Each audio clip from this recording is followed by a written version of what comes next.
किस तरह सम्यक दृष्टि ज्ञानी मोक्ष के मार्ग में आगे बढ़ता है उसका स्वरूप यहाँ पर सद्गुरुदेव दर्शा रहे हैं। कैसे चारित्र के मार्ग में आगे बढ़ा जाता है। सम्यक चारित्र का मार्ग बनना बहुत दुर्लभ है, क्योंकि सम्यक दर्शन होने के बाद भी जीव को जब तक सम्यक चारित्र पूर्ण रूप से धारण नहीं करता तब तक जीव को सिद्धि और मुक्ति की उपलब्धि नहीं होती। गुरुदेव यहाँ पर कह रहे हैं कि जैसे बने वैसे हमें मोक्ष के मार्ग में आगे बढ़ना है। सम्यक दर्शन अकेला मोक्ष का मार्ग नहीं है, सम्यक ज्ञान अकेला मोक्ष का मार्ग नहीं है, और सम्यक चारित्र अकेला भी मोक्ष का मार्ग नहीं है। तीनों की एकता होना, सम्यक दर्शन भी होना, सम्यक ज्ञान भी होना और सम्यक चारित्र भी होना, तीनों की एकता का नाम मोक्ष का मार्ग है। पर तीनों की एकता नहीं हो पा रही। क्या नहीं हो पा रही? और तीनों की एकता तब होगी जब जीव की अपने स्वभाव पर दृष्टि होगी। स्वभाव को पकड़कर चलेगा तो तीनों को धारण कर लेगा। तीनों दशाएं उत्पन्न होगी, सम्यक दर्शन की भी, सम्यक ज्ञान की भी और सम्यक दर्शन को पकड़ना चाहेगा तो काम नहीं बनेगा, सम्यक ज्ञान को पकड़ना चाहेगा तो काम नहीं बनेगा, और सम्यक चारित्र को पकड़ना चाहेगा तो काम। इनको लेकर तुम स्वभाव को लेकर चलो। किसको लेकर चलो?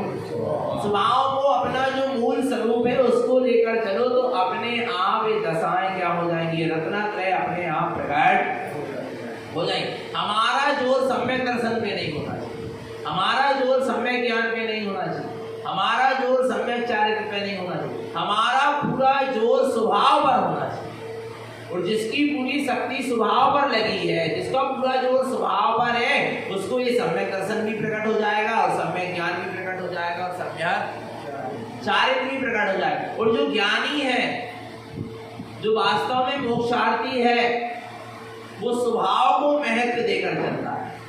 और जब स्वभाव का महत्व होता है तो वहां दर्शन ज्ञान चारित्र की ये पर्याय अपने आप प्रकट होती चली जाती है। महत्व किसका होना चाहिए? देखो, जिसके जीवन में सम्यक दर्शन है, सम्यक ज्ञान है, उसको भी अपने स्वभाव का ही महत्व है। जिसके जीवन में सम्यक चारित्र भी प्रकट हो गया है, उसको प्रकट पर्याय का महत्व नहीं है, उसको स्वभाव का ही क्या है, महत्व। जीव क्या करता है, साधन को और साधना को वो महत्व दे देता है और साध्य को भूल जाता है। साधन और साधना को उतना ही महत्व दो जितना देने का, बाकी महत्व किसका होना चाहिए, साध्य का। स्वभाव को माने साध्य का महत्व होगा तो साधन और साधना सहज होगी, और साधन और साधना सहज होंगी तो उसकी सिद्धियां भी, माने उसका फल भी अपन को सहज क्या होगा, मिलेगा। फल तो मिलेगा ही मिलेगा। तुम तो अपने स्वभाव की साधना करो, अपने साध्य को लक्ष्य में लेकर चलो, अपने आप तुम्हारा मार्ग क्या होगा, बनता चला जाएगा। देखो यहाँ पर गुरुदेव क्या कह रहे हैं, इसको देखना है, किसकी दृष्टि रखना है, पढ़ेंगे। तीर्थ सुदृष्टम पंचार्थ पंचज्ञान परमेष्टि पंचाचार्य सुचरणम सम्मतम शुद्धन्या आचरणम। तीर्थ शुद्धदृष्टम, तीर्थ सम्यक दर्शन, सम्यक ज्ञान और सम्यक चारित्रमय शुद्ध दृष्टम। जो सम्यक दर्शन, सम्यक ज्ञान, सम्यक चारित्रमय, जो अपना रत्नात्रय स्वभाव है, उसकी शुद्ध क्या होना चाहिए, दृष्टि होना चाहिए। उसकी दृष्टि हो, किसकी, रत्नात्रयमय स्वभाव की दृष्टि हो, शुद्ध स्वभाव की दृष्टि हो आ रहा है। और जहाँ शुद्ध स्वभाव की दृष्टि होगी वहां पर ये सम्यक दर्शन, सम्यक ज्ञान और सम्यक चारित्र अपने आप क्या होंगे, प्रकट होंगे। और शुद्ध पर दृष्टि नहीं होगी तो कभी भी, शुद्ध तत्व में दृष्टि नहीं होगी तो कभी भी ये रत्नात्रय प्रकट होने वाले। जिन जिनको भी ये रत्नात्रय प्रकट हुए हैं अपने शुद्ध स्वभाव की दृष्टि से ही प्रकट हुए।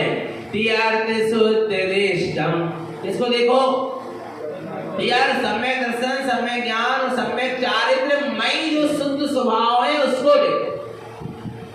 किसको देखो, सम्यक दर्शन अकेले को मत देखो, सम्यक ज्ञान अकेले को मत देखो, सम्यक चारित्र अकेले को, किसको देखो, स्वभाव को देखो। जो स्वभाव पर जोर देकर चलेगा आ रहा है, अपने आप ये रत्नात्रय संभल जाएंगे।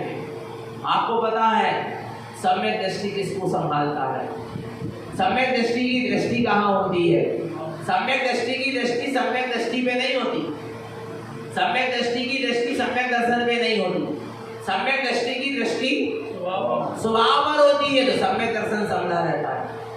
सम्यक ज्ञानी की दृष्टि सम्यक ज्ञान पे नहीं होती, किस पर होती है, स्वभाव पर होती तो सम्यक ज्ञान संभला रहता है। सम्यक चारित्र वाला जो जीव है उसकी दृष्टि स्वभाव में रहती तो सम्यक चारित्र संभला रहता है। सम्यक चारित्र की पर्याय पे दृष्टि नहीं होती। ज्ञान जानता है सम्यक दर्शन, ज्ञान चारित्र, ज्ञान की ज्ञान लगा रहता है इनकी साधना में, पालन में, आराधना में, रत्नात्रय की, पर दृष्टि कहाँ होती है, स्वभाव पर होती है।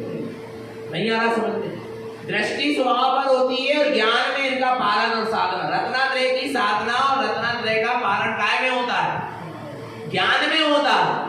जितनी भी साधना है वो सब किस में होती है, ज्ञान में होती है। दृष्टि कहाँ होती है, स्वभाव पर होती है। नहीं आ रहा भगवान आत्मा। कदम सीढ़ी पे रख रहे हो पर दृष्टि कहाँ है? लक्ष्य पर। नहीं आ रहा समझ? कदम कहाँ पे रख रहे हो? सीढ़ी पे, पर दृष्टि कहाँ है? लक्ष्य पर है ना, मंजिल पर दृष्टि है, सीढ़ी पे दृष्टि नहीं है। ऐसे सम्यक दृष्टि की दृष्टि कहाँ है? स्वभाव पर है। और ज्ञान कहाँ है? सीढ़ियों पर। ज्ञान चढ़ता है, ज्ञान में साधना है। ज्ञान सम्यक दर्शन ज्ञान चारित्र का की साधना करेगा, फिर वही ज्ञान सम्यक दर्शन ज्ञान चारित्र का पालन करेगा, उसमें आचरण करेगा। इस चरण बीच का क्या है? मार्ग है। पर दृष्टि कहाँ टिकी? जो जिसने पहली सीढ़ी में भी कदम रख लिया ना सम्यक दर्शन की, उसकी भी दृष्टि कहाँ है? मंजिल पर है, लक्ष्य पर है, स्वभाव पर। जिसने सम्यक ज्ञान की सीढ़ी पे कदम रख लिया, उसकी भी दृष्टि कहाँ है? ज्ञान तो सम्यक ज्ञान में लगा है, परंतु दृष्टि कहाँ है? स्वभाव पर है। दृष्टि स्वभाव से हटेगी, मार्ग साधना पूरी विचलित हो जाएगी। स्वभाव पर दृष्टि रखना पड़ेगा, लक्ष्य पर मंजिल पर दृष्टि रखना पड़ेगा। आ रहा है? सम्यक चारित्र वाला भी सीढ़ी पे आगे कदम रख रहा है, पर उसकी दृष्टि कहाँ है? स्वभाव पर। सम्यक चारित्र की सीढ़ी पे कदम तो रखा गया, ज्ञान सम्यक चारित्र तक पहुंच गया, पर दृष्टि कहाँ टिकी? तीनों की दृष्टि कहाँ टिकी है? दर्शन ज्ञान चारित्र तीनों की दृष्टि कहाँ टिकी है? स्वभाव पर टिकी। स्वभाव से दृष्टि यदि क्या हो जाएगी? हट जाएगी, तो ना दर्शन की साथ दर्शन टिक पाएगा, ना ज्ञान टिक पाएगा, ना चारित्र। इसलिए यहाँ पर लिखा किस पर दृष्टि टिकी होना चाहिए? स्वभाव पर दृष्टि टिकी होगी तो सब समझ रहेंगे, और स्वभाव पर दृष्टि नहीं टिकेगी तो कुछ समझ नहीं पाएगा। अच्छा एक चीज बताओ, आप गाड़ी में सफर कर रहे हैं, काय में? 4 व्हीलर में सफर कर रहे हैं। अब 4 व्हीलर में बहुत सारे लोग, 4 व्हीलर में क्या है? बहुत सारे लोग बैठे हैं। कौन कौन बैठे हैं?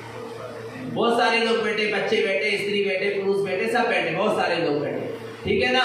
और उसमें बहुत सारा सामान भी रखा, सोना चांदी धन दौलत कपड़े लत्ते बैग सब रखा है, बहुत सारा सामान रखा है। आया समझ में? उसमें ड्राइवर भी है। ड्राइवर भी है कि नहीं है? गाड़ी चला रहा है। अब सामने से एकदम अंधा मोड़ आया, ये सामने से ट्रक आ रहा है, अब उसको क्या करना पड़ेगा? अब बिल्कुल ऐसी स्थिति लग रही है कि अब क्या पता क्या घटना घट जाए। ड्राइवर किसको संभालेगा? कौन से बैग को पहले संभालेगा? सोने चांदी के बैग को पहले संभालेगा, या कपड़ों के बैग को संभालेगा, कि बच्चों को पहले संभालेगा उसमें बैठे, कि स्त्री को संभालेगा, कि पुरुष को किसको संभालेगा? किसको संभालेगा?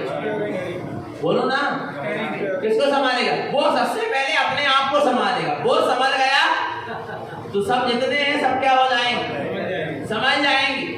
नहीं आ रहा समझ में भगवान? वो क्या हो जाएगा? ड्राइवर यदि क्या हो गया? समझ गया, उसकी दृष्टि उसका बैलेंस वो बना के चलेगा, तो सब क्या हो जाएंगे? वो किसी एक को संभालने के चक्कर में लगेगा तो सब चले जाएंगे। ऐसे ही सम्यक दृष्टि ज्ञानी दर्शन को नहीं संभालता, ज्ञान को नहीं संभालता, चारित्र को नहीं संभालता, संयम को नहीं संभालता, आरा भगवान आत्मा जितने भी चीज साधना है उसको नहीं, उनको किसको संभालता? सबसे पहले अपने स्वभाव को, अपनी दृष्टि को अपने स्वभाव में टिकाए रखता है। तो जैसा की दृष्टि हट जाए उसकी, किसकी? ड्राइवर की। तो बोलो ना, दृष्टि हटी और दुर्घटना। ऐसे ही पूरे जो साधक है मोक्ष मार्ग का, चाहे वो अवृति श्रावक हो, चाहे व्रति श्रावक हो, चाहे महाव्रति श्रावक हो, वो सबसे पहले किसको संभालते? अपनी दृष्टि को संभालते हैं, अपनी दृष्टि को अपने स्वभाव में लगाए रखते हैं, अपनी दृष्टि को अपने स्वभाव में टिकाए रखते हैं, जिससे पूरा मोक्ष का मार्ग क्या होता है? टिका रहता है। एक की समान में लग जाएंगे तो दूसरा गड़बड़ हो जाएगा, दूसरे की समान में लगेंगे तीसरा गड़बड़ हो, और स्वभाव को देखते रहोगे तो सब सही चलता है। आ रहा नहीं आ रहा? किसको संभालना है? एक को। किसको? एक को। दृष्टि कहाँ होना चाहिए? स्वभाव में होना चाहिए, और ज्ञान में मेरे बीच की। पता है आपको, ड्राइवर के ज्ञान में सब चल रहा है, सामने ट्रक आ रहा है, नहीं चल रहा है? बोलो, आ रहा है, अंधा मोड़ है, कैसे मोड़ना, कैसे क्या करना, ब्रेक मारना कि नहीं मारना, कैसे जो भी कहते हैं, हमने चलाया नहीं इसलिए हमें ज्यादा आइडिया नहीं है। आ रहा नहीं, कहाँ लाइट देना, कहाँ नहीं देना, जो भी कहते हैं भगवान आत्मा जो भी कर रहे हो, आ रहा नहीं आ रहा, कहाँ हॉर्न देना नहीं देना, ये सब किसमें चल रहा है? तो दृष्टि कहाँ है? दृष्टि कहाँ है? बैलेंस नहीं आ रहा। उसके बाद इतना पीछे भी देख लेता, वो सामने जो आईना रखा रहता उससे पीछे भी देख लेता कि नहीं देख लेता, आजू बाजू वालों से बात भी कर लेता, और ज्यादा ही तुझे मल के नहीं आना भगवान, विचार करना चाहिए था ना। सब तरफ क्या कर रहा वो ज्ञान सब जगह काम कर रहा, पर दृष्टि एक जगह काम कर रही। कहाँ कहाँ? बिल्कुल दृष्टि में बैलेंस बना हुआ है, बैलेंस पर दृष्टि है। क्या पर दृष्टि है? आंखों से देखने की बात नहीं चल रही, अंदर का उपयोग कहाँ है? बिल्कुल बैलेंस पे है। नहीं तो सब क्या हो जाएगा? तो ज्ञान अनेकांत होता है। ज्ञान कैसा होता है? ज्ञान सम्यक दर्शन में भी जाएगा, सम्यक ज्ञान को भी संभालेगा, सम्यक चारित्र को भी संभालने की बात करेगा, ज्ञान संयम को भी देखेगा, ज्ञान व्रतों को भी देखेगा, ज्ञान शुभाचरण को भी देखेगा, ज्ञान प्रतिक्रमण भी करेगा, प्रायश्चित भी करेगा। आरा नहीं आरा भगवान आत्मा ज्ञान उपदेश भी देगा, दूसरों को समझा। बहुत ज्ञान में बहुत सारी चीजें चले, पर दृष्टि में एक स्वभाव। दृष्टि में क्या है? एक स्वभाव। और एक स्वभाव से दृष्टि हट गई तो फिर ज्ञान नाना जगह काम करेगा, तो वो ज्ञान सम्यक ज्ञान नहीं है। वो दृष्टि एक स्वभाव पर टिकी है, फिर ज्ञान अभी नाना जगह काम कर रहा है, तो वो अनेकांतमय ज्ञान कहलाएगा, स्यादवादमय कहलाएगा। आरा भगवान आत्मा, फिर वो ज्ञान आपका मिथ्या ज्ञान। ज्ञान अनेक जगह काम करता है, पर पहले दृष्टि एक जगह लगी क्या नहीं? और जिसकी दृष्टि भी चारों तरफ बिखरी पड़ी है, उसका ज्ञान भी चारों तरफ बिखरा पड़ा है, पर उसका ज्ञान अनेकांतमय नहीं कहलाएगा, उसका ज्ञान मिथ्या है। और जिसकी दृष्टि कहाँ टिक गई है? स्वभाव पर टिक गई है। आराम जिसकी दृष्टि एक स्वभाव पर टिकी है, फिर उसका ज्ञान यदि नाना जगह काम भी करे, अनेक चीजों को देखे भी, समझे भी, जाने भी आ रहा है, तो वो ज्ञान क्या कहलाएगा? अनेकांत कहलाएगा, सम्यक ज्ञान कहलाएगा, प्रमाण ज्ञान। आ रहा नहीं आ रहा समझ में भगवान आत्मा? तो किस पर दृष्टि देना है? कैसे अपना मार्ग संभला रहे, इसकी बात चल रही है।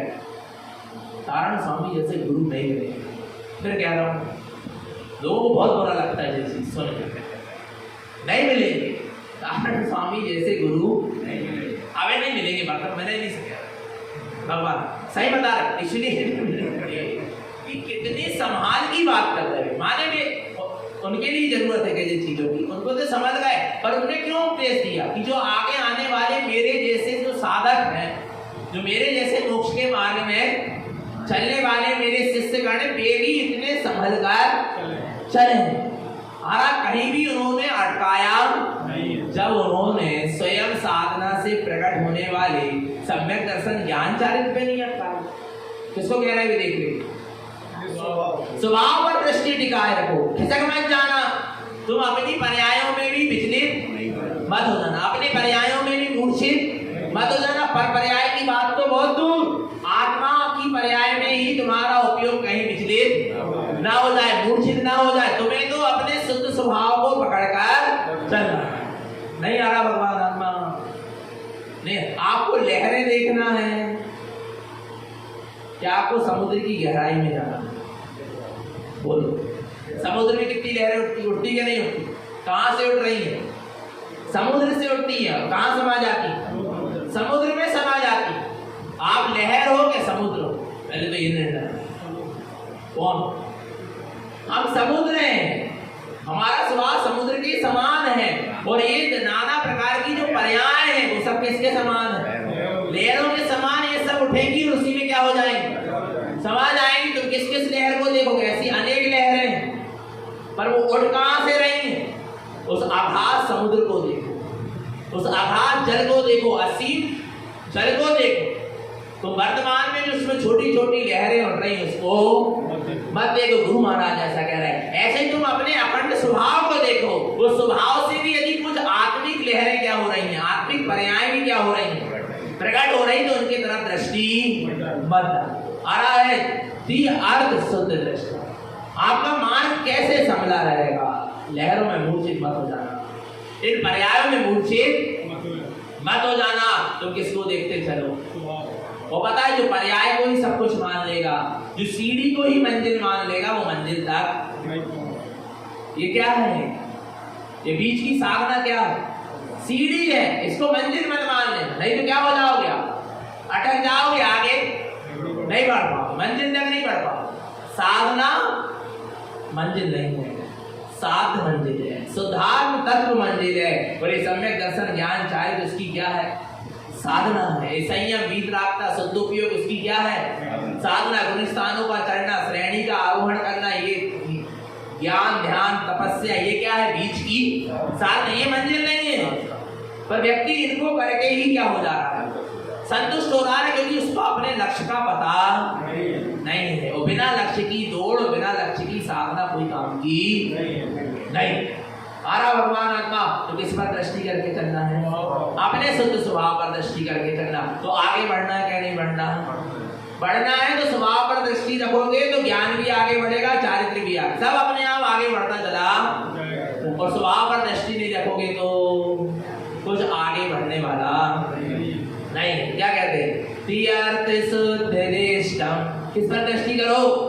अपने रत्नात्रय स्वभाव पर शुद्ध दृष्टि हो। पंचार्थम पंच ज्ञान परमेष्टि, जो अपना शुद्धात्मा है वही तीर्थ है, सम्यक दर्शन ज्ञान चारित्र वाला है। पंचार्थम वही पंच अर्थ वाला। कितने अर्थ वाला है? शुद्धात्मा में ही पंच अर्थ है। पंच अर्थ समझते? अर्थ किसको कहते हैं?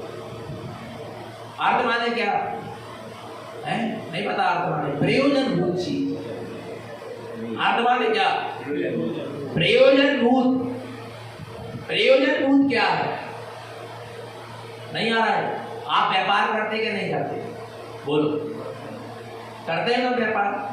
तो व्यापार जब करते हो तो पैसा आता है या नहीं आता? ग्राहक आता है, वो पैसे देके जाता है, कोई सामान लेता पैसे देके जाता है। उसने आपसे, आपके पास दिन भर में 1000 रुपए आए या 10,000 आए, तो आपने कितने की कमाई कर ली? आज आपके पास दुकान में कितने आए? 10,000 आए, तो आपने कितनी कमाई करी? 10,000 की कमाई करी क्या? कितने की करी? हिसाब लगाओ।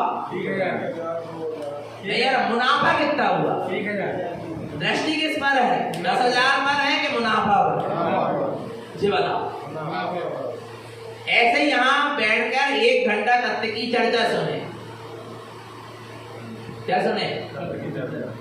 कितने आए? समझ लो 10,000 आए। आरा भगवान आत्मा, परंतु मुनाफा कितना हुआ?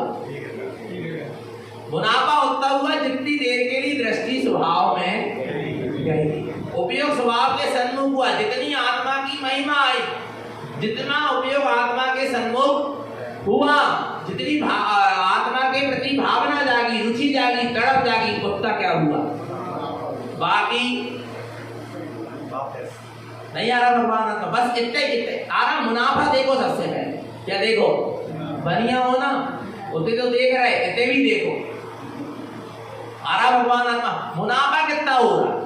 ऐसे अर्थ समझ में आ रहा? अर्थ माने मुनाफा। सार 10,000 में 10,000 सार खुद नहीं है, उसमें से हमको मुनाफा, उसमें लागत भी निकालोगे, नौकर चाकर का भी निकालोगे, दिन का खर्चा भी निकालोगे, सब निकालोगे, उसके बाद जो शुद्ध क्या बचेगा? नहीं आ रहा भगवान का? वो आपका क्या हुआ? अर्थ हुआ, वो मुनाफा हुआ। ऐसे ही यहाँ पर कह रहे हैं कि जीव जब स्वभाव की क्या करता है? साधना करता है। आरा भगवान आत्मा क्या साधना कर? ध्यान करता है, समाई करता है, जप करता है, पाठ करता है, स्वाध्याय करता है, चिंतन करता है, मनन करता है, तत्व की चर्चा को सुनता है, जो भी साधना करता है, तपस्या करता है, त्याग करता है, ध्यान लगा लगा के बैठता। पर भगवान आत्मा वो फायदा कब मानता है? इतना कर लिया, इसमें संतुष्ट हो जाता है? नहीं, इसमें हमारी दृष्टि कितनी स्वभाव की ओर गई, कितना उपयोग हमारा स्वभाव में ठहरा, कितनी आत्म स्थिति बनी, बस उतना हमें क्या हुआ है? दिन भर की साधना में उतना फायदा हुआ, उतना मुनाफा हुआ, बाकी साधना हो गई अच्छी बात, पुण्य के खाते में टाइम चला गया। वो भी आत्म कल्याण के लक्ष्य से करे तो पुण्य के खाते में जाए, तो लक्ष्य को पता नहीं तो पुण्य भी ना हो। नहीं आ रहा भगवान आत्मा, पर मुनाफा कितना हुआ? जितनी स्वभाव की दृष्टि गई, इतनी साधना करने के सुबह से लेके शाम तक ध्यान समाधि जाप पाठ स्वाध्याय आत्मचिंतन मनन नियम संयम व्रत त्याग तपस्या, इतनी पूरी साधना करने के बाद भी मुनाफा कितना हुआ? उतना ही हुआ जितनी दृष्टि स्वभाव की ओर गई, जितनी स्वभाव की सूरज चली, जितनी स्वभाव में स्थिरता बनी, जितनी स्वभाव में लीनता हुई, तन्मयता, बस उतना क्या हुआ? फायदा हुआ, मुनाफा। इसके अलावा सब पुण्य के खाते में चला जाएगा। और संसार शरीर भोग के लक्ष्य से साधना करोगे, ख्याति लाभ पूजा के लिए, तो पुण्य भी नहीं, सब काय खाते में चला जाए, पाप के और मिथ्यात्व के और दुर्गति के खाते। और अर्थ समझ में आ रहा है? अब अर्थ समझ में आया? अर्थ माने प्रयोजनी, हमारे लिए प्रयोजन भूत क्या रहा? द्वितीय अर्थ शुद्ध देष्टम, तुम अपने रत्नात्रय में शुद्ध स्वभाव को देखो, वही पंचार्थम पंच ज्ञान परमेष्टि, वही पंचार्थ है, वहीं से पंच अर्थ प्रकट होने वाले। कौन कौन से अर्थ होते हैं? 5 अर्थ। कौन कौन से अर्थ हैं? उत्पन्न अर्थ, हितकार अर्थ, सहकार अर्थ, चान अर्थ और पय अर्थ। कितने हो गए? कौन कौन से? उत्पन्न अर्थ, हितकार अर्थ, सहकार अर्थ, चान अर्थ और पय। उत्पन्न अर्थ कौन सा अर्थ? पहले उत्पन्न अर्थ, पहला अर्थ क्या है? उत्पन्न अर्थ अपने स्वभाव की दृष्टि क्या हो गई? उत्पन्न हो गई। कौन सा अर्थ है? उत्पन्न अर्थ। हितकार अर्थ आ रहा है, हितकारी ज्ञान क्या हो गया? उत्पन्न हो गया। जो ज्ञान अब हमें संसार शरीर भोग में लिप्त नहीं होने देगा, जो ज्ञान हमें मोह राग देश में लिप्त नहीं होने देगा, जो ज्ञान हमें शुभ अशुभ भावों में लिप्त नहीं होने देगा, जो हमें संसार के किसी भी पर्याय में मूर्छित होने नहीं देगा, और जो ज्ञान हमें अपनी आत्मा की भी पर्यायों में मूर्छित होने नहीं आ रहा। भगवान का ज्ञान, हितकार अर्थ, कौन सा ज्ञान उत्पन्न हो गया? हितकार अर्थ माने हितकारी आत्मज्ञान क्या हो गया? उत्पन्न हो गया। वो जो सिर्फ हमें अपने स्वभाव में ही स्थिर रखेगा, जो हमारा हित करने वाला है, वो प्रयोजन भूत तत्व अब क्या हो गया है? उत्पन्न हो गया है। भगवान आत्मा वो अब हमारा जरा सा भी अहित होने नहीं देगा। आ रहा है उत्पन्न अर्थ। इसके बाद कौन सा? स्वभाव की दृष्टि जो प्रकट हुई, और स्वभाव की दृष्टि से जो ज्ञान प्रकट हुआ वो हितकारी ज्ञान है। माने आत्मदर्शन पूर्वक जो ज्ञान प्रकट होता है वो सम्यक ज्ञान, हितकारी ज्ञान है, जो हमारा कभी अहित होने नहीं देगा। इसलिए सम्यक ज्ञान सबसे बड़ा साथी है। कौन? सम्यक ज्ञान को सबसे बड़ा साथी, सच्चा साथी कहा है, जो जीव का नरक में जाने के बाद भी अहित नहीं होने देगा। राजा सैनिक क्या लेके गए?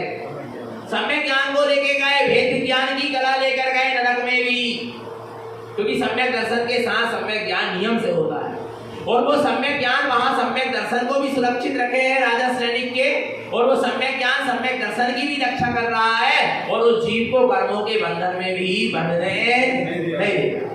आरा भगवान आत्मा, और वो जीव को अपने आत्मा की बार बार सूरत दिलाए है नरकों में। कौन हित कर रहा वहां? उसका महावीर स्वामी, तारण स्वामी, बोलो ना। राजा सैनिक का हित कौन कर रहा है? हितकार अर्थ, जो उसको हितकारी आत्मज्ञान क्या हुआ है?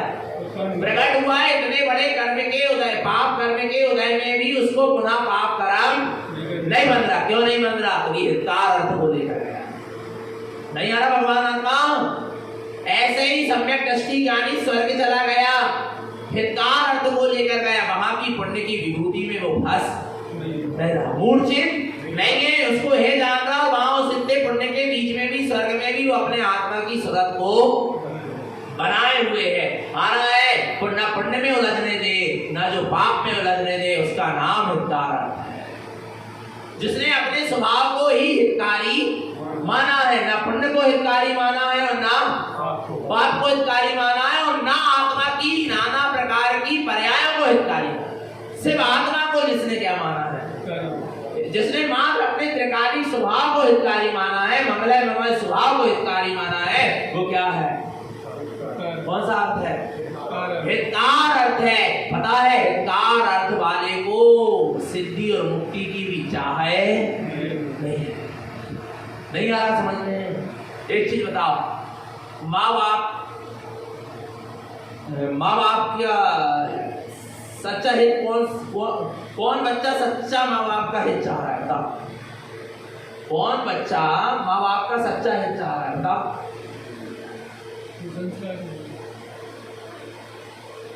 सच्चा है कौन बच्चा अपने माँ बाप का सच्चा हित चाह रहा है? बताओ। जो बच्चा माँ बाप की क्या कर रहा है? सेवा कर रहा है। और काय के लिए? काय के लिए? काय के लिए? देखना कितना सूक्ष्म स्वार्थ छुपा हुआ है। सुनना, एक सेवा काय के लिए कर रहा है? समाज का कहेगी, भय से सेवा। समाज का कहेगी भैया हम अपने माँ बाप की सेवा नहीं करेंगे तो समाज क्या कहेगी? क्या वो हित चाह रहा है वास्तव में? भलाई हित हो जा रहा है माँ बाप का उस चक्कर में, नहीं आ रहा भगवान आत्मा, परंतु वो क्या हित चाह रहा है? बोलो ना, नहीं आ रहा समझ में भगवान आत्मा। दूसरा, कोई इसलिए माँ बाप की सेवा कर रहा है, इसलिए उसका हित चाह रहा है कि भैया इनकी धन दौलत क्या हो जाए, हमें क्या हो जाए, मिल जाए, जमीन जायदाद धन दौलत ये हमें मिल जाए, कहीं ये दूसरे को। माने तुम्हें अपने बाप पर विश्वास, और बाप पर क्यों विश्वास नहीं कि तुम्हें अपने आप पर विश्वास नहीं कि हम इतने योग्य हैं कि माँ बाप हमें भी ये दौलत देख। मैंने तुम्हें अपने आप पर क्या नहीं विश्वास। और एक इसलिए चाह रहे हैं माँ बाप का कि उनकी दौलत हमें क्या हो जाए, मिले, इसलिए सेवा कर रहा है। एक माँ बाप की सेवा क्यों कर रहा है? बोले हमें कछु चाहे नहीं है जी, माँ बाप से कछु मिले ना मिले, पर हमारे बच्चों को ये संस्कार मिल जाए कि जैसे हम अपने माँ बाप की कर रहे हैं ऐसे हमारे बच्चा देखे तो वे भी हमारी सेवा। तो ये भी तो एक अपेक्षा है ना, ये भी तो क्या है, ये भी एक अपेक्षा ही लेके तुम सेवा कर रहे हो।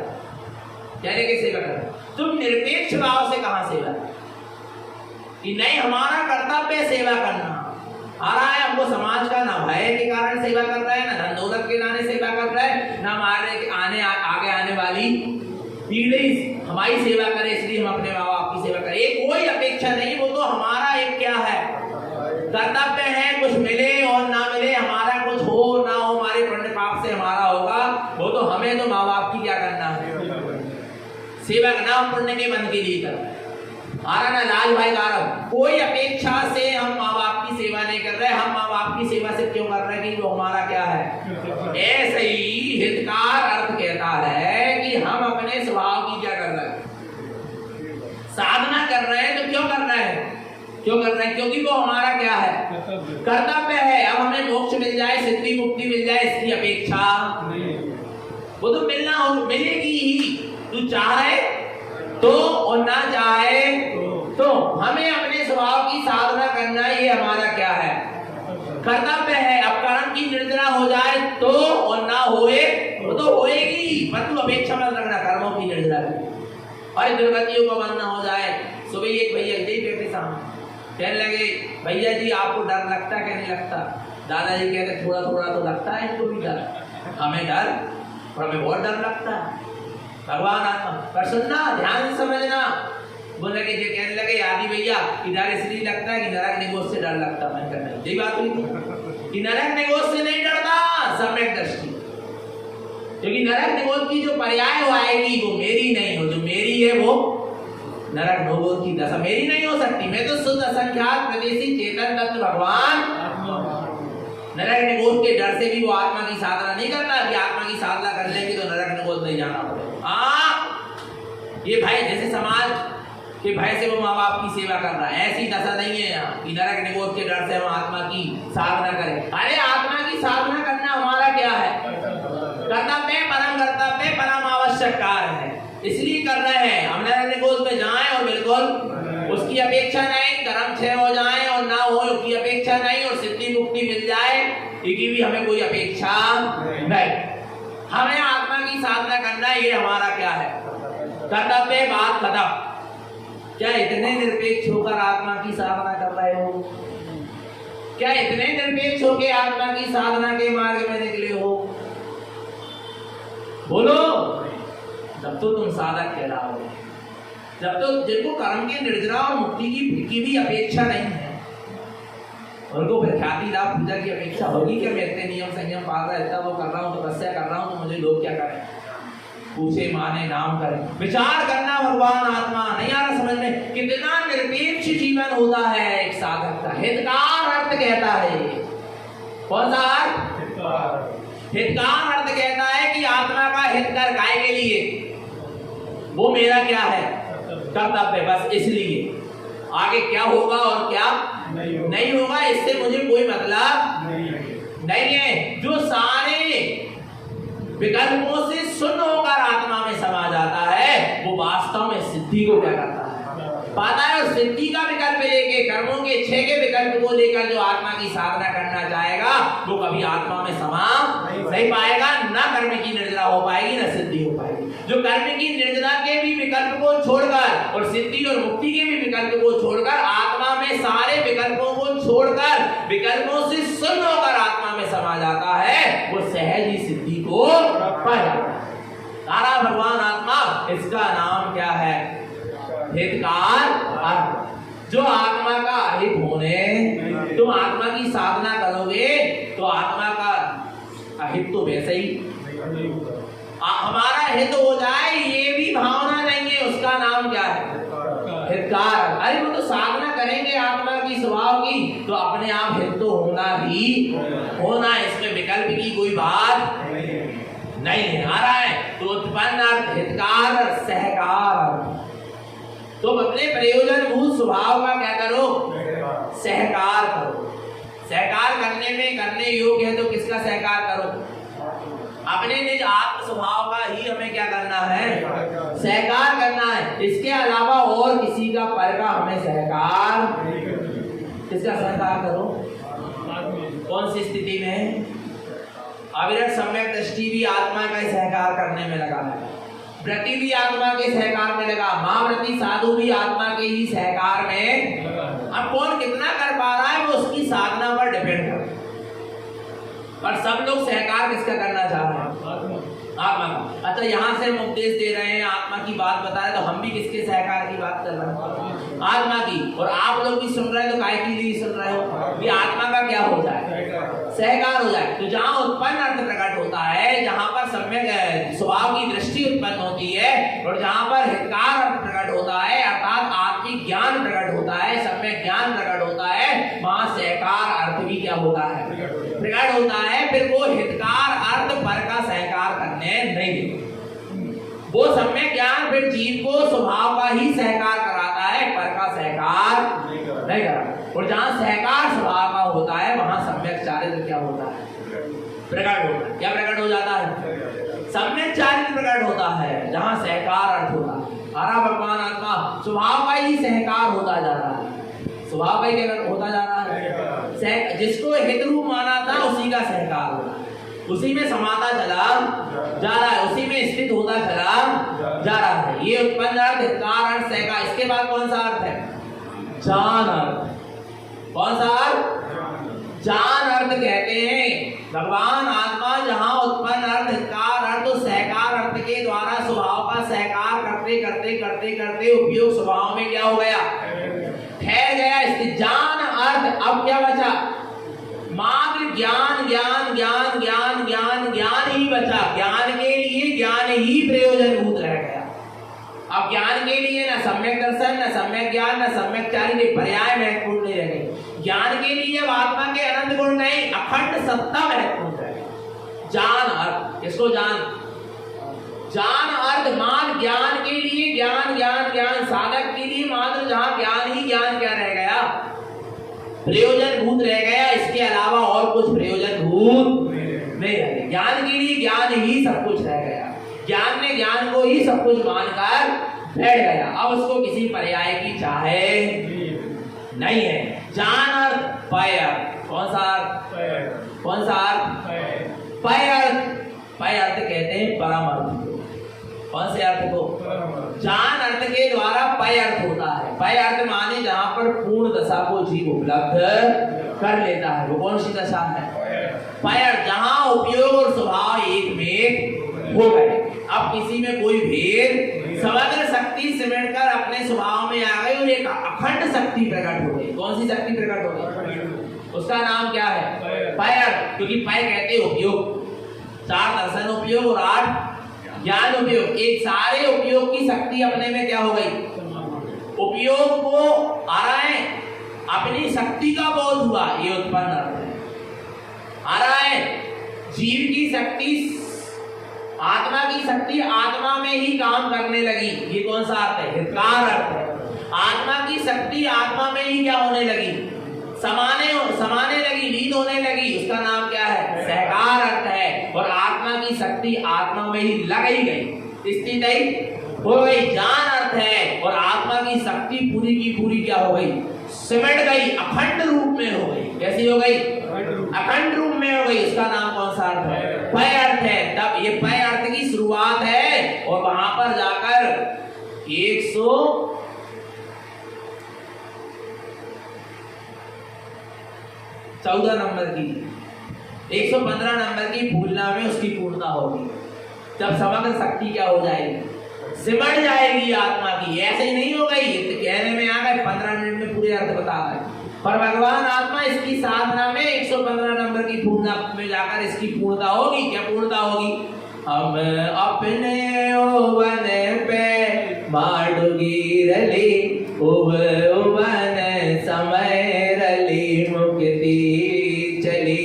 हमें अपने ओवन पे माडुगी रली, ओवन समय रली मुक्ति मिली।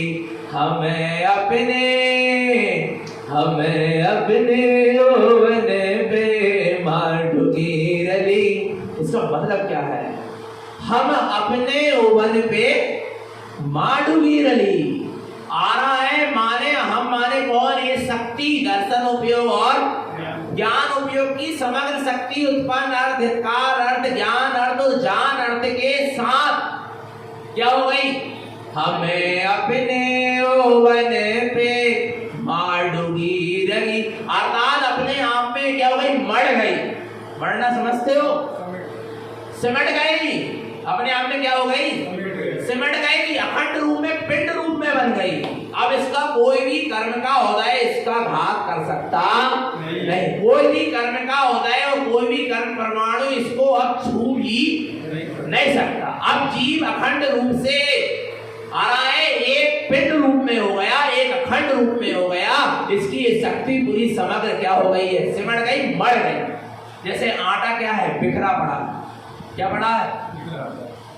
एक एक परमाणु आटा के क्या है? बिखरे पड़े। उसको क्या कर लो? फिर मार लो। जल डाल के क्या कर लिए? मार लिया, अवसल लिया। आ रहा नहीं आ रहा? वो एक पिंड के रूप में क्या हो गया?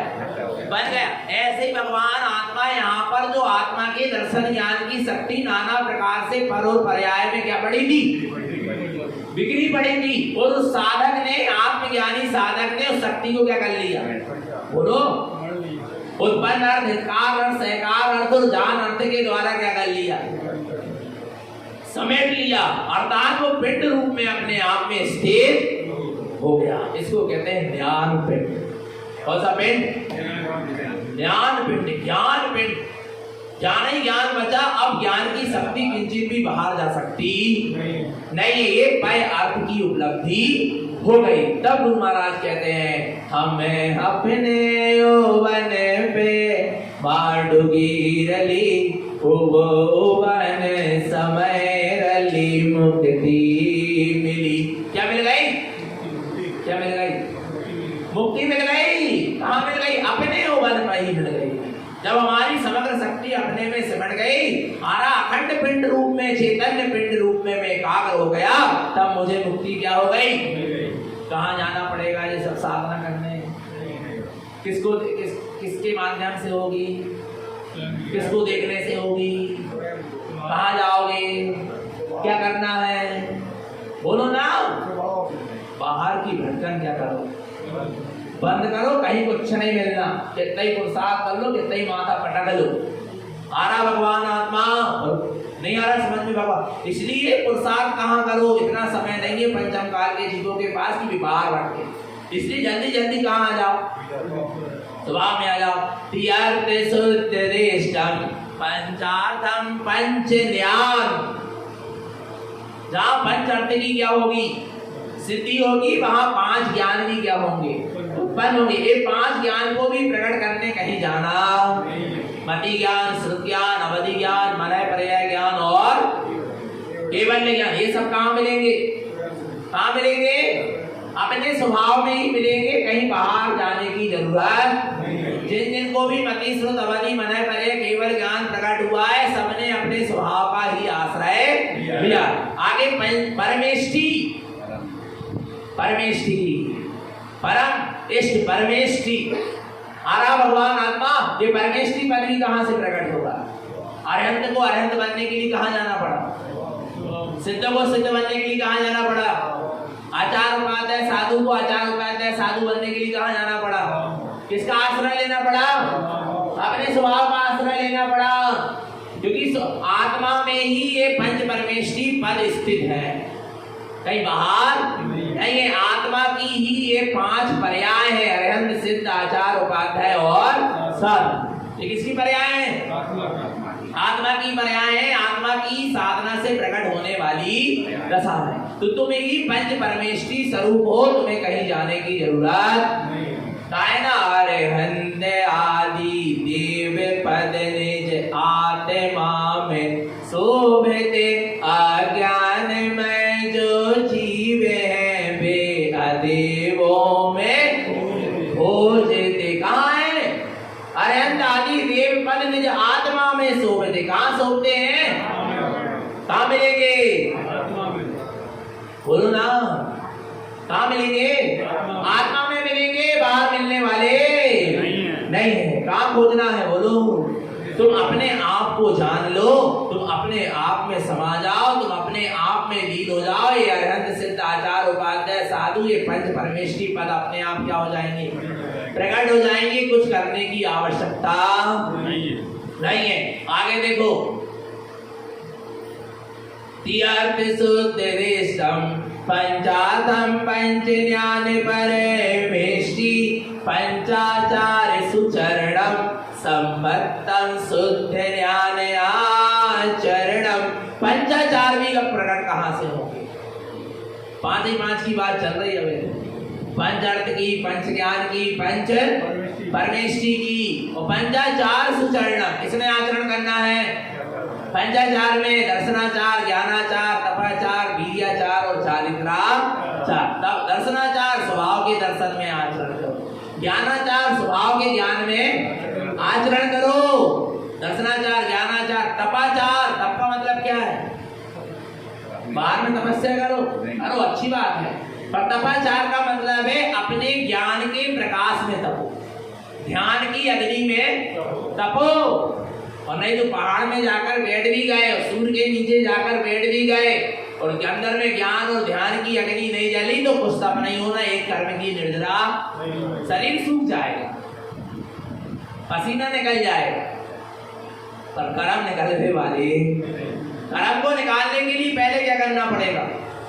सम्यक ज्ञान की ज्योति को जलाना पड़ेगा। सम्यक ज्ञान के प्रकाश में, आत्मज्ञान के प्रकाश में, शुद्धोपयोग के प्रकाश में और शुक्ल ध्यान की अग्नि में तपो। आरा भगवान आत्मा तप तपाचार है, माने स्वभाव के प्रकाश में तपो।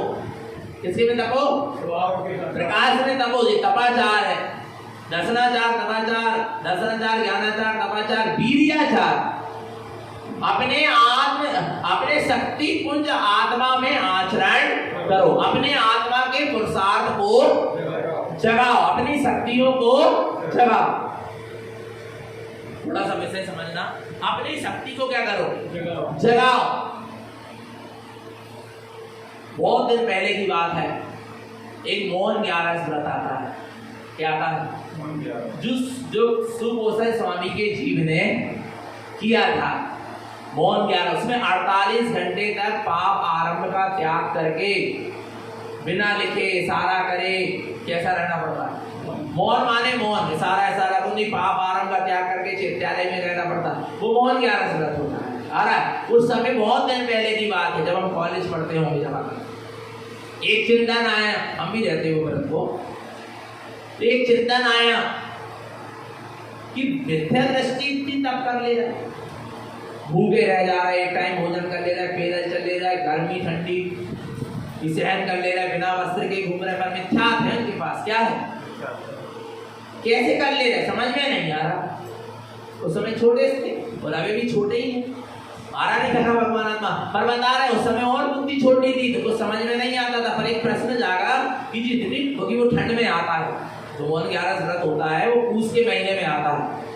और ठंड के समय आती है वो मौन 11, बहुत ठंड रहती कड़ाके की उस समय, और 48 घंटे उपास करना, आराम चैत्यालय में रहना। भगवान आत्मा इतनी ठंड रहती को हमको लगा कि वे माने आजकल जो पुलिंगी घूम रहे हैं, मिथ्या दृष्टि घूम रहे हैं, वे कैसे घूम ले रहे हैं, कैसे इतनी त्याग तपस्या कर ले रहे। देखना यही बात बताना चाह रहे हैं वीर्याचार वाली। किसकी बात बता रहा है? वीर्याचार वाली बात बता रहा है आपको। आ रहा ये कैसे कर ले रहे। उस समय एक अंदर से भावना आई, एक अंदर से एक समाधान मिला, क्योंकि अपना अंदर आत्मा ही अपना सच्चा क्या है, गुरु है। तब एक बात आई थी उस समय कि ये सहन करने वाला मार्ग नहीं है, ये साधना करने वाला, ये शक्तियों को जगाने वाला मार्ग है, सहन करने वाला मार्ग नहीं है। तुम तो शरीर को जैसा सहन करने लगो वैसा तुम्हारा शरीर क्या हो जाए, बन जाएगा। पहले आदिवासी रहते थे, आदि मानव रहते थे, नंगे ही घूमते थे, फिर उनको क्यों नहीं लगती थी ठंडी, क्योंकि उन्होंने अपने शरीर को वैसा ही बना लिया था, ढाल लिया। नहीं आ रहा समझ में भगवान, नहीं आ रहा समझ में। आप 2-3 दिन भूखे प्यासे रहो तो भी तकलीफ होगी, 4थे दिन से नहीं होगी, क्योंकि आपकी आदत वैसी बने। शरीर को तो जैसी आदत बनाओ वैसा बन जाता, वैसा ढल जाएगा। 2-4-6 महीने तुम जैसी साधना करो वैसे क्या हो जाएगा, शरीर बन जाएगा। जैसी आदत डलवा दो शरीर। आ रहा नहीं आ रहा भगवान आत्मा, आ रहा तो सहन करके साधना नहीं करना है, शक्तियों को प्रकट करके साधना करना है। ये उस समय एक अंदर से बात आई, वो अंदर आत्मा रूपी गुरु ने कहा, जो अपना तारण तरण है, और गुरु महाराज ने कहा कि बेटा सहन करके साधना नहीं करना है, शक्तियों को प्रकट करके क्या करना, साधना करना है। तू अपनी प्रकाशमान चैतन्य शक्ति को प्रकट कर। आ रहा है फिर तुझे ठंड का अनुभव ही ना, और ठंड को अनुभव हो रहा, पर नहीं हमें कपड़ा नहीं पहनने, हमें कंबल नहीं ओढ़ने, हमें चद्दर नहीं ओढ़ने, हमें तो सहन करने। तो पूरी शक्ति तेरी सहन करने में लगी, आत्मा में कहा नहीं आ रहा समझ में। पूरी शक्ति कहाँ में लगी, सहन करने में लगी, स्वभाव में कहाँ लगी, आ रहा है। और तू अपने अंदर ज्ञान की चैतन्य प्रकाशमान शक्ति को प्रकट करता, तू अपने प्रकाशमान चैतन्य स्वभाव को देखता रहता, तुझे ठंड का अनुभव ही काम पता। शक्ति को प्रकट, वीर्याचार, शक्ति को प्रकट करके साधना करो, सहन करके साधना मत करो। नहीं आ रहा भगवान आत्मा, तू अंदर में अपने भगवान आत्मा में नाना प्रकार की अनेक शक्तियां, अभी 17 ज्योति शक्ति और 47 शक्ति और ये सब क्या होती है। अभी उपदेश सार में मैंने 47 शक्ति समझी थी जब चल रहा था स्वरूप। आ रही ये शक्तियां अंदर से क्या होती जाती है, प्रकट होती चली जाती। और जब अंदर में अतीन्द्रिय आनंद का झरना झरता है, काय का झरना झरता है, अतीन्द्रिय आनंद का झरना झरेगा, वो अतीन्द्रिय आनंद के झरने में तू निमग्न हो जाएगा, तो तुझे बाहर में गर्मी नहीं लगेगी, तुझे पता ही नहीं चलेगा शरीर में गर्मी लग रही है, क्योंकि उपयोग कहाँ हो गया, कहाँ दिख गया, नहीं आ रहा बाबा। अतीन्द्रिय आनंद का झरना झरना, ऐसे ही तेरा ज्ञान अमृत का तू पान करेगा, काय का, तो तुझे भूख प्यास का ध्यान नहीं देगा, अपने आप उपवास हो जाएगा।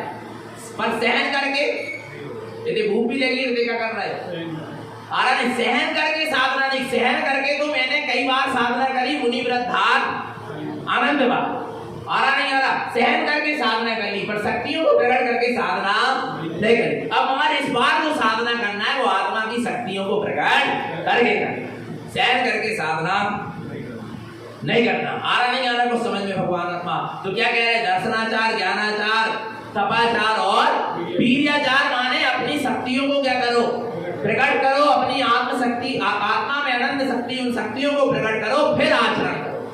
आ रहा उसका नाम, उसके बाद क्या है, चारित्राचार। पंचम क्या है, पंचाचार में 5वां आचार क्या है, चारित्राचार। फिर सहज चारित्र का पालन होगा, फिर विकल्प नहीं होगा कि आज तो वो विधि नहीं मिली, आज तो भोजन ही नहीं भाई, आप तो इतनी ठंडी को मौसम आने, अब तो गर्मी को आने, अब तो बड़ी समस्या आ रहा है। ये कछु समस्या तुम्हें, क्योंकि तुम्हारी शक्ति पूरी प्रकट हो गई है, अनंत शक्ति को देखकर चल रहे हो, आत्मशक्ति को लेकर चल रहे हो, तो सहज में तुम्हारे चारित्र का क्या होगा, पालन होगा। ये पंचाचार हो गए। सम्मतम शुद्ध न्यायाचरण, किसके जीवन में साधना होगी, की अर्थ की, पंचार्थ की, पंच ज्ञान की, पंचमेष्टि की और पंचाचार की, किसके जीवन में होगी, सुचरणम, जो अपने सम्यक पूर्वक ज्ञान स्वभाव में आचरण करेगा। सम्मतम शुद्ध ज्ञान आचरण, जो सम्यक पूर्वक शुद्ध ज्ञान स्वभाव में क्या करेगा?